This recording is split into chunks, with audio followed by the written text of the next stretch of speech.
Happy new year to all. Deepak Gopi പ്രസൻസിന്റെ ഏറ്റവും പുതിയ അധ്യായത്തിലേക്ക് ഏവർക്കും സ്വാഗതം.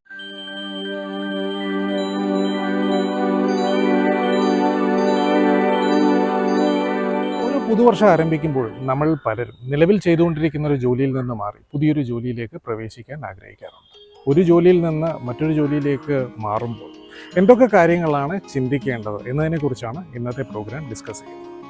ഈ ഒരു പ്രോഗ്രാമിൽ നമ്മുടെ അതിഥിയായി എത്തിയിട്ടുള്ളത് രതീഷ് കുമാർ എസ് ആണ്. അദ്ദേഹം കേരളത്തിലെ അറിയപ്പെടുന്ന കരിയർ ഗൈഡൻസ് എക്സ്പേർട്ടും ഹ്യൂമൻ റിസോഴ്സസ് കൺസൾട്ടൻറ്റും ഒക്കെയാണ്. ആലപ്പുഴ സ്വദേശിയായ അദ്ദേഹം കേരള സർക്കാരിൻ്റെ കീഴിൽ പ്രവർത്തിക്കുന്ന സ്ഥാപനമായ Kerala institute of labour and administration അഥവാ കില എന്ന സ്ഥാപനത്തിൻ്റെ പ്രസിദ്ധീകരണമായ തൊഴിൽ ഡയറക്ടറിയുടെ എഡിറ്റർ കൂടിയാണ്.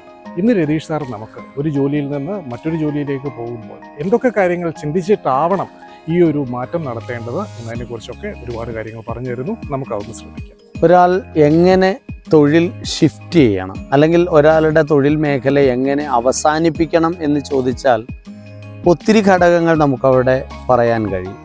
അതിൽ പ്രധാനപ്പെട്ട 5 മേഖലകളെയാണ് ഇന്ന് നമ്മൾ പ്രതിപാദിക്കുന്നത്. ഒന്നാമത് ഒരാളുടെ ബുദ്ധിക്കും അയാളുടെ ആരോഗ്യത്തിനും അയാളുടെ തൊഴിൽ ക്ഷമതയിൽ കുറവ് വരുത്തുന്ന തരത്തിലുള്ള ഡാമേജ് ഉണ്ടാകുന്നിടത്ത് ഒരാൾ തൊഴിൽ മേഖലയിൽ നിന്ന് ഷിഫ്റ്റ് ചെയ്യപ്പെടേണ്ടി വരും. അയാളുടെ ബൗദ്ധികമായ നിലവാരത്തിൽ തകർച്ചയുണ്ടാകുന്നു. പ്രായമാകുമ്പോൾ ചിലപ്പോൾ ആത്മവിശ്വാസത്തിൽ കുറവുണ്ടായേക്കാം.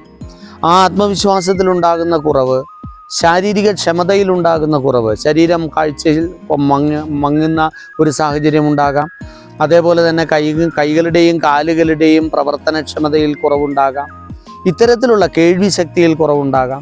ഇത്തരത്തിലുള്ള കുറവുകൾ ചിലപ്പോൾ ചില വ്യക്തികളെ സംബന്ധിച്ചിടത്തോളം ചില തൊഴിൽ മേഖലകളിൽ തുടരുന്നതിന് തടസ്സമായി വരാം. അപ്പോൾ അവിടെ നമുക്ക് ആ തൊഴിൽ മേഖല എൻഡ് ചെയ്യേണ്ടതായിട്ട് വരാം. ഒന്ന്. രണ്ടാമത് നമ്മൾ പരിഗണിക്കപ്പെടേണ്ടത് ഒരാളുടെ തൊഴിൽ മേഖലയിൽ അയാൾ നേരിടേണ്ടി വരുന്ന പലതരത്തിലുള്ള പ്രഷറുകൾ ഉണ്ടാകും. ആ പ്രഷറുകളെ ചിലപ്പോൾ ടെക്നോളജിയിലുണ്ടാകുന്ന മാറ്റങ്ങൾ, ആധുനിക കാലഘട്ടത്തിൽ ആർട്ടിഫിഷ്യൽ ഇൻ്റലിജൻസിൻ്റെ, മെഷീൻ ലേണിങ്ങിൻ്റെ, ഡാറ്റാ സയൻസിൻ്റെ, ഓഗ്മെൻറ്റ് റിയാലിറ്റിയുടെ, വെർച്വൽ റിയാലിറ്റിയുടെ, 3D പ്രിൻറ്റിങ്ങിൻ്റെ ഒക്കെ ആഗമനത്തോടെ തൊഴിൽ മേഖലയിൽ ആകമാനം വന്നിട്ടുള്ള മാറ്റങ്ങൾ. ഒരു കാലത്ത് ടൈപ്പ് റൈറ്ററുകൾ ഉപയോഗിച്ച് പണിയെടുത്തിരുന്ന ക്ലറിക്കൽ ജോബേഴ്സൺ ഇന്ന് കമ്പ്യൂട്ടർ സയൻസിൻ്റെ ആവിർഭാവത്തോടുകൂടെ 1990കളിൽ അവരുടെ തൊഴിൽ മേഖലയിൽ വളരെ പെട്ടെന്ന് ചേഞ്ചസ് ഉണ്ടായപ്പോൾ ആ സാധ്യതകളുമായിട്ട് പൊരുത്തപ്പെടാൻ കഴിയാതെ അനവധി ആൾക്കാർ തൊഴിൽ മേഖല വിട്ടുപോവുകയുണ്ടായി. അതേപോലെ ഇനിയുള്ള കാലത്ത് ആർട്ടിഫിഷ്യൽ ഇൻ്റലിജൻസിൻ്റെയും മെഷീൻ ലേണിങ്ങിൻ്റെയും ഒക്കെ ആവിർഭാവത്തോടെ, റോബോട്ടിക് സയൻസിൻ്റെ ആവിർഭാവത്തോടെ തൊഴിൽ മേഖലയിൽ ഇനി ഉണ്ടാകാൻ പോകുന്ന വലിയ മാറ്റങ്ങൾ, ആ വലിയ മാറ്റങ്ങൾ തീർച്ചയായിട്ടും തൊഴിൽ മേഖലയിൽ പല ആൾക്കാരും തൊഴിൽ ഉപേക്ഷിച്ച് അല്ലെങ്കിൽ അവരുടെ നിലവിലുള്ള തൊഴിൽ മേഖലയിൽ നിന്ന് മറ്റൊരു തൊഴിൽ മേഖലയിലേക്ക് മാറേണ്ടതായിട്ട് വരാം. അത് 2 രീതിയിലാകാം. ഒന്നുകിൽ ആ തൊഴിൽ മേഖല ഉപേക്ഷിച്ച് മറ്റൊന്ന് തേടി പോകേണ്ടി വരാം, അല്ലെങ്കിൽ ആ തൊഴിൽ മേഖലയിൽ തന്നെ നിലവിൽ ചെയ്തുകൊണ്ടിരിക്കുന്ന ആ ഒരു അറ്റ്മോസ്ഫിയറിൽ നിന്ന് മാറി ഈ മാറ്റങ്ങൾക്ക് വിധേയരായി സ്വയം അപ്ഡേറ്റ് ചെയ്ത് മുന്നോട്ട് പോകുന്ന സാഹചര്യങ്ങൾ. അതിന് കഴിയുന്നില്ല. അത് രണ്ടും ഒരർത്ഥത്തിൽ നിലവിലുള്ള തൊഴിൽ മേഖലയെ അവസാനിപ്പിക്കൽ തന്നെയാണ്. ജനങ്ങളെ സംബന്ധിച്ചിടത്തോളം തൊഴിൽ മേഖലയിൽ ഏറ്റവും വലിയ മാറ്റങ്ങൾക്ക് പ്രധാനമായിട്ടും പ്രിഫർ ചെയ്യുന്നതിൻ്റെ ഒരു ഘടകമെന്ന് പറയുന്നത് അവരുടെ ഓരോരുത്തരുടെയും സാമ്പത്തിക നിലയാണ്.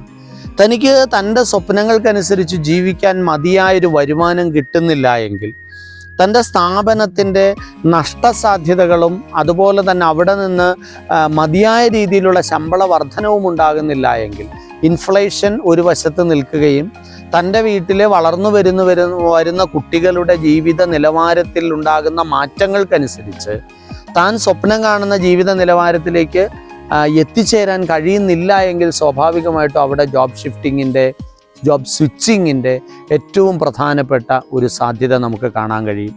അതാണ് മൂന്നാമത്തെ സാധ്യത. അപ്പോൾ തൊഴിൽ മേഖലയിൽ നിന്ന് മാറുന്നതിനെക്കുറിച്ച് ഒരാൾ ചിന്തിക്കുമ്പോൾ അയാളുടെ സാമ്പത്തികമായ ആ റവന്യൂ സൈഡ് കൂടെ പരിഗണിക്കപ്പെടും.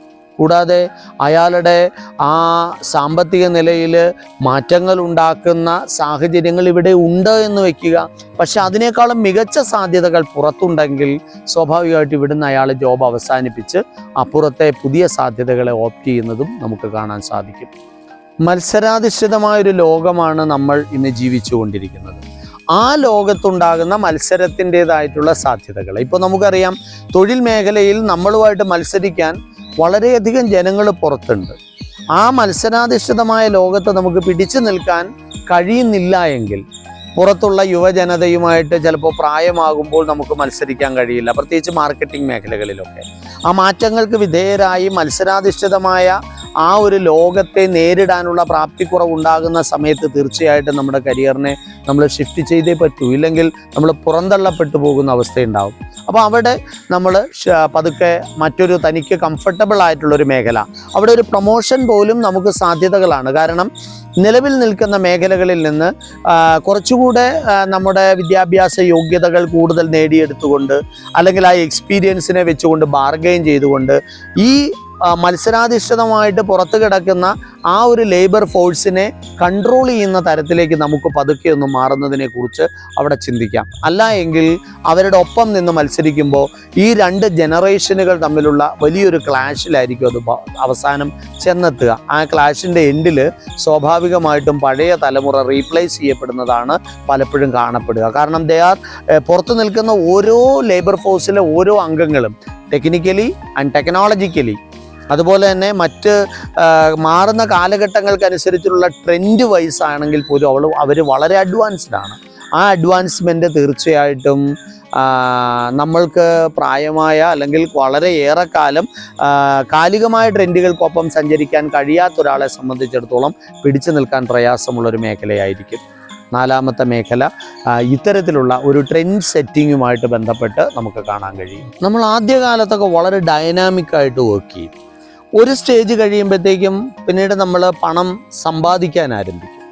അതും കഴിഞ്ഞ് ലാസ്റ്റ് മറ്റൊരു സ്റ്റേജിലേക്ക് വരുമ്പോൾ ശരിക്കും പറഞ്ഞാൽ ഭാര്യ, മക്കൾ, അച്ഛൻ, അമ്മ, സമൂഹം ഇവരുമൊക്കെ ആയിട്ട് ചേർന്ന് റിലാക്സ് ചെയ്തൊരു ജീവിതത്തെക്കുറിച്ചായിരിക്കും ചിന്തിക്കുക. അന്ന് നമുക്ക് വരുമാനം ആവശ്യമാണ്, തൊഴിൽ ആവശ്യമാണ്. ആ ഒരു സാഹചര്യത്തിലേക്ക് വരുന്ന സമയത്താണ് നമ്മൾ വീണ്ടും തൊഴിൽ മാറ്റത്തെക്കുറിച്ച് ചിന്തിക്കുന്ന മറ്റൊരു മേഖലയുള്ളത്. അവിടെ റിലാക്സ് ചെയ്ത് ആസ്വദിച്ച് സമയബന്ധിതമായിട്ട് വർക്ക് ചെയ്യാൻ ആഗ്രഹിക്കുന്ന ഒരു മേഖലയുണ്ടാകും. അപ്പോൾ അവിടെ നമുക്കിപ്പോൾ ചില തൊഴിൽ മേഖലയൊക്കെ എടുത്തു കഴിഞ്ഞാൽ അവിടെ വർക്കിൻ്റെ ടൈമിനൊന്നും ഒരു ലിമിറ്റ് ഉണ്ടാവില്ല. വളരെ ലേറ്റ് നൈറ്റ് ആയിട്ടായിരിക്കും വർക്ക് എൻഡ് ചെയ്യുക. വളരെ നേരത്തെ ചിലപ്പം വർക്ക് ആരംഭിക്കേണ്ടി വന്നേക്കാം. അപ്പോൾ അങ്ങനെയുള്ള തൊഴിൽ മേഖലയിൽ നിന്ന് ചെറിയൊരു മാറ്റത്തെക്കുറിച്ച് ചിന്തിക്കുന്ന ഒരു സാഹചര്യം നമുക്ക് കാണാൻ കഴിയും. അത്തരത്തിലൊരു മാറ്റത്തെക്കുറിച്ച് നമ്മൾ ചിന്തിക്കുന്നതാണ് അവസാനത്തെ ഒരു മേഖല. റിലാക്സ് ചെയ്ത് ഫാമിലിയുമൊത്ത് സമൂഹവുമൊത്ത് സമയം കണ്ടെത്തി അവരുമൊത്ത് എൻജോയ് ചെയ്തിട്ടുള്ള ഒരു ജീവിതം ആഗ്രഹിക്കുന്ന ഒരു സ്റ്റേജ് വന്നാൽ അവിടെയും നമ്മൾ ജോബ് ഷിഫ്റ്റിങ്ങിനെ കുറിച്ച് അല്ലെങ്കിൽ ജോബ് സ്വിച്ചിങ്ങിനെ കുറിച്ച് നമ്മൾ ചിന്തിക്കും. അപ്പോൾ അങ്ങനെ 5 മേഖലകളെക്കുറിച്ച് നമ്മൾ പറഞ്ഞു കഴിഞ്ഞു. ഇനിയും നിങ്ങൾക്ക് തൊഴിൽ മാറാൻ ആഗ്രഹിക്കുന്നുണ്ട് എങ്കിൽ, നിങ്ങളുടെ നിലവിലുള്ള സാഹചര്യങ്ങളിൽ നിന്ന് ഒരു നല്ല മാറ്റത്തെക്കുറിച്ച് ചിന്തിക്കുന്നുണ്ടെങ്കിൽ നിങ്ങൾക്ക് എല്ലാവിധ ആശംസകളും. അപ്പോൾ ജോലി മാറാൻ തീരുമാനിച്ച എല്ലാവർക്കും എല്ലാവിധ ഭാവങ്ങളും നേരുന്നു. ഈ ഒരു പരിപാടി ഇഷ്ടമായെങ്കിൽ ലൈക്ക് ചെയ്യുക, ഷെയർ ചെയ്യുക, സബ്സ്ക്രൈബ് ചെയ്യുക. ഇനി അടുത്ത എപ്പിസോഡിൽ വേണ്ടി കാണാം.